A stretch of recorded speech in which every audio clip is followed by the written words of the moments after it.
ଆକାଶଠୁ ପଡ଼େ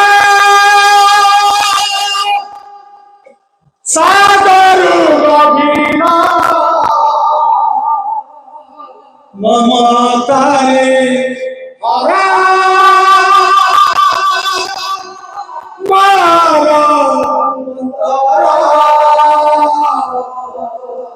ଆମେ କହିଛେ ଅନନ୍ତ ଆକାଶ ଅନନ୍ତ ସମୁଦ୍ର, କିନ୍ତୁ ଅନନ୍ତ ଆକାଶଠୁ ବଡ ଅନନ୍ତ ସମୁଦ୍ରଠୁ ବଡ ଆଉ କେହି ନାହିଁ। ଗୋଟାଏ କଥା ଗୋଟାଏ କଥା ଗୋଟାଏ କଥା। ନିଦନ ଆସି ସୁରାଇ ଦିଏ ଭୁବନ ଲାଗି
ଚିନ୍ତା କରନ୍ତୁ ଆଜ୍ଞା, ଯେଡେ ବଡ ପଣ୍ଡିତ କବି ହଉ ତାକୁ କଲମ ଦେବେ, କାଗଜ ଦେବେ, କାଳି ଦେବେ, କବେ ମା ଯୋଡାଏ ଅକ୍ଷର ଲେଖିକି ସାରିପାରିବୁ?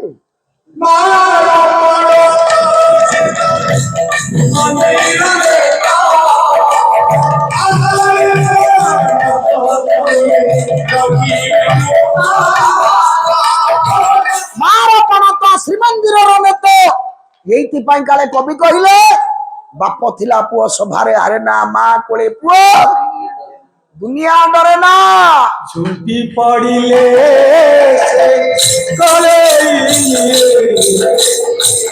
ରାଗି ଯାଇଛି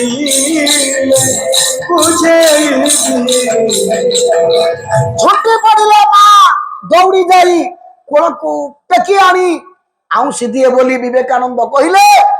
ଭଗବାନ ସବୁ ମଣିଷ ପାଖରେ ଏତେ ଭାଗ ହେଇ ରହିପାରିବେ ନାହିଁ ବୋଲି ପ୍ରତ୍ୟେକ ମଣିଷ ପାଖରେ ନିଜ ନିଜର ଗୋଟିଏ ପ୍ରତିରୂପ କରି ଠିଆ କରିଦେଇଛି ତାଙ୍କ ମା।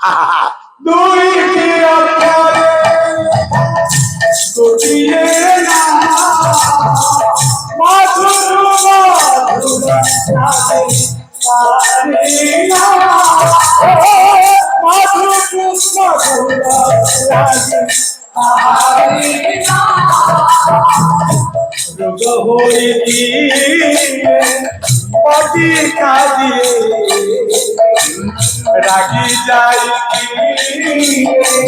শান্ত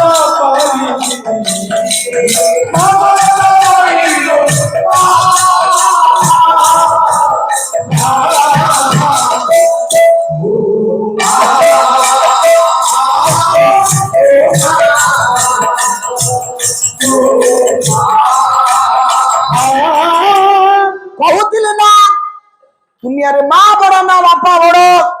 ସେ ନିର୍ଯାସଟା କହିଦେଇ ଆପଣ ମାନଙ୍କୁ ଯାଉଛି। ଆପଣ ମାନେ କହିଲେ ବାପା ବଡ କ୍ଷୀରେ ସବୁଥିରେ ତ ଏ ମା ବଡ, ସବୁଥିରେ ତ ବାପା ବଡ। କୌଣସି ନିଷ୍ପତ୍ତି ମା ବାପାକୁ ନ ପଚାରି ନେଇଯିବ? ତାହେଲେ କେମିତି ଆମେ କହୁଛେ ମା ବଡ? ଭାଇରେ ଯେତେ ବାପା ମାନେ ଆଜି ଅଛ ବିଚାର କର। ଆପଣ ପାଲା ଦେଖିବାକୁ ବାହାରିଛନ୍ତି ବା ମୁଁ ସ୍କୁଲକୁ ବାହାରିଛି କିମ୍ବା ଯୋଉ କାମରେ ବାହାରିଛି, ପୁରୁଣା ପ୍ୟାଣ୍ଟ ସାର୍ଟ 10 ବର୍ଷର ପ୍ୟାଣ୍ଟ ସାର୍ଟ ସଫା ହେଇଛି, ସେଇଦିନ ଆଇରନ୍ ହେଇଛି, ନୂଆ କରି ପିନ୍ଧିଛି। ବାହାରକୁ ବାହାରିଲା ବେଳକୁ ପୁଅଟା ଧୂଳିରେ ଗଡୁଛି। କୋଳକୁ ଟେକି ଆଣିପାରିବି? କୋଉ ବାପା ଟେକି ଆଣିପାରିବ? କାହିଁକି? ଆଜି ସଫା ହେଇଛି ସାର୍ଟଟା, ଆଇରନ୍ ଦିଆ ହେଇଛି, ପୁଅ ଧୂଳିରେ ଗଡୁଛି, ଧୂଳି ଲାଗିଯିବ। ଡକା ହବ, ଆରେ କଣ କରୁଛ ଘରେ? पुआ गड़िला बाली ताकू नियो माँ दौड़ी आसब कोलू टेकी नब से पणत कानी झाड़ीदब किंतु माँ 10,000 टंकार नुआ पाट शाढ़ीटा से दिन नुआ कर पिंधिथिब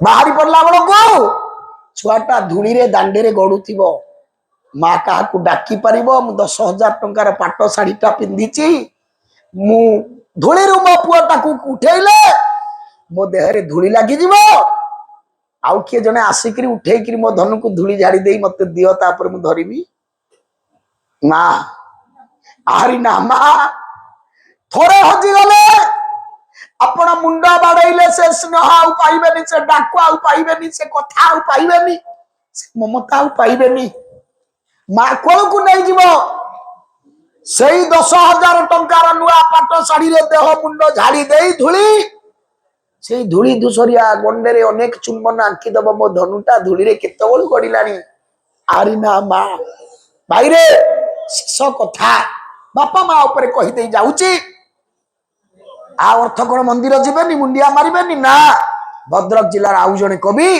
दामोदर नायक सोलमपुर घर कहले जेते देवा देवी पूजा कर भाई नाही रे मना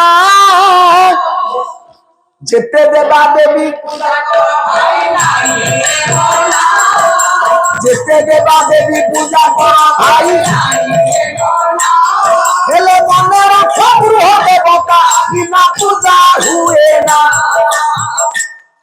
जेते देवा देवी पूजा कर भाई नाही रे मना किंतु मने रख गृह देवता बिना पूजा हुए ना गोटा कथा मन रखिता घर दिया व्यतीत पूजा हुएनी पूजार उपकरण नथिले पूजा हुएनी मंदिर रे पूजा करिवार मुख्य उपकरण बाप माँ को घरे भले रे रख तांको मन रे हस दे परिवार स्वर्ग हबो मु पाला सार दउचे एठी कर्मर फल का को छाड़ीनी कर्म रे पाला आरंभ कली कर्म रे छाड़ी देली छोटिया विषयटे शेष बेल को आपण पाखे थोईदेली भगवान कृष्णंकर द्वारकापुर आज्ञा भासी गला पानी रे किए केते पांडित्य अर्जन करी कहबो एया कले बोली भासिला सेया कले बोली भासिला सेया कले बोली भासिला हेई पारे किंतु मो मतरे कृष्ण आगरु जानी नथिले जानी पारिलेनी सद्बुद्धि हेलानी जले द्वारका ना सजीव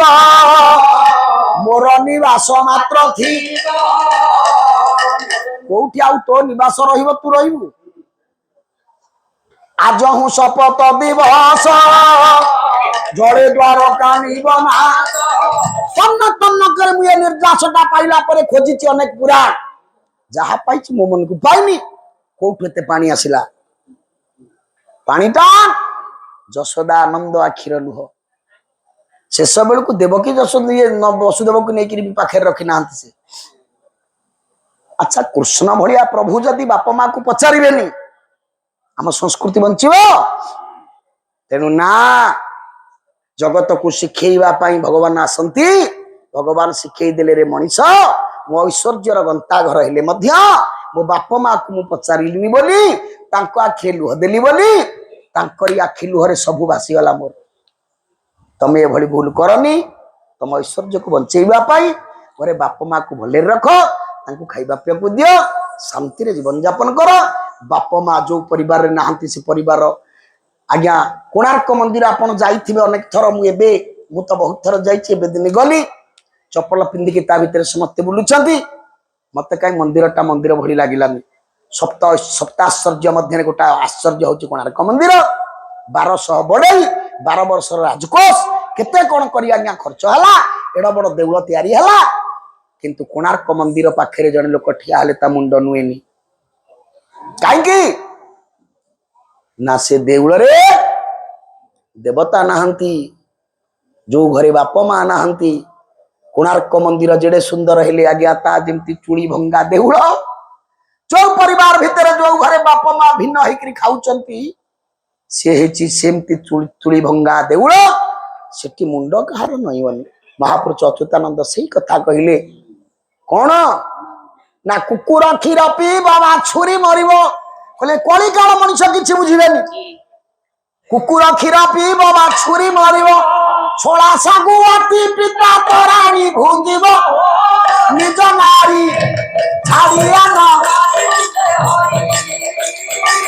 ମହାପୁରୁଷ ଅଚ୍ୟୁତାନନ୍ଦ ପ୍ରିୟ ଶିଷ୍ୟ ରାମଦାସକୁ ବୁଝେଇଲେ, ରାମରେ କଳିଯୁଗର ମଣିଷ କୁକୁରକୁ କ୍ଷୀର ପିଆଇ ଡନଲପ ବେଡରେ ଶୁଆଇବ, ଶ୍ୱଶୁର ସିଡି ତଳେ ଅଖା ପକେଇକିରି ଶୋଇବ ନା? କାହିଁକି ନା ବୁଢାଟା ମୁତିକିରି ଘର ଦ୍ୱାର ଭସଉଛି।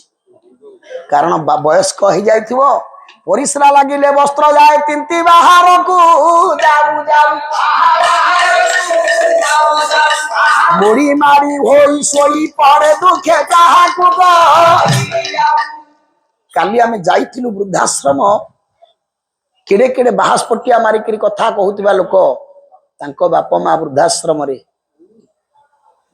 ବାବୁରେ, ବାପ ମାକୁ ମୋଟେ ବୃଦ୍ଧାଶ୍ରମରେ ଛାଡନି, ତମ ଜୀବନ ଅନ୍ଧାର ହେଇଯିବ। ତମ ଜୀବନ ନୁହଁ, ପରବର୍ତ୍ତୀ 14 ପୁରୁଷ ପର୍ଯ୍ୟନ୍ତ ଅନ୍ଧାର ହେଇଯିବ, କେହି ରକ୍ଷା କରିପାରିବେନି।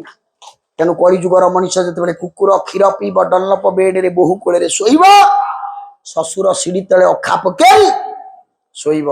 ତାଳୁ ଝାଳ ତଳିପାରେ ମାରିଛି, ପେଟରେ ଓଦା କନା ଦେଇଛି, ଜୀବନ ସାରା ଭଙ୍ଗା ଘରେ ରହି ପୁଅ ପାଇଁ ଭଲ ଘର ତିଆରି କରିଛି, ଜୀବନ ସାରା ବାହାରକୁ ଝାଡା ଯାଇଛି, ପୁଅ ପାଇଁ ଲାଟ୍ରିନ୍ କରିଛି, ଜୀବନ ସାରା କୂଅରୁ ପାଣି କାଢିଛି, ପୁଅ ପାଇଁ ମଟର ଲଗେଇଛି, ଟାଙ୍କି କରିଛି, ଟିପିଲେ ଆଲୁଅ ଟିପିଲେ ପାଣି।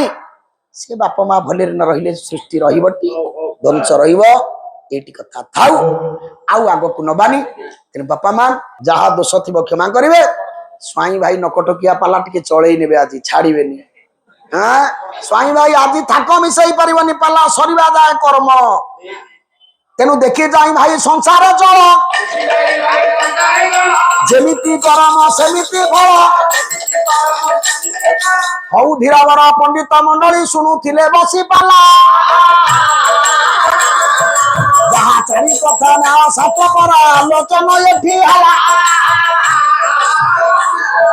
ବିଦାୟ କାଳରେ ପଣ୍ଡିତ ମଣ୍ଡଳୀ ପାଢି କରୁଅଛି ଓଳି, ଭାବ ଭଉଣୀ ଆନନ୍ଦ ମନରେ ଦେଉଥିବ ହୁଳ ହୁଳି। ପ୍ରେମୀ ମୋର ଆନନ୍ଦ ମନରେ ହରିବୋଲ ଦେଉଥିବ, କୁନା କୁନି ପୁଅ ଝିଅ ମାନେ କରତାଳି ଦେଉଥିବ। ହରିବୋଲ ହୁଳା ହୁଳି ଯାହା ଥିବ କର ପାଇ,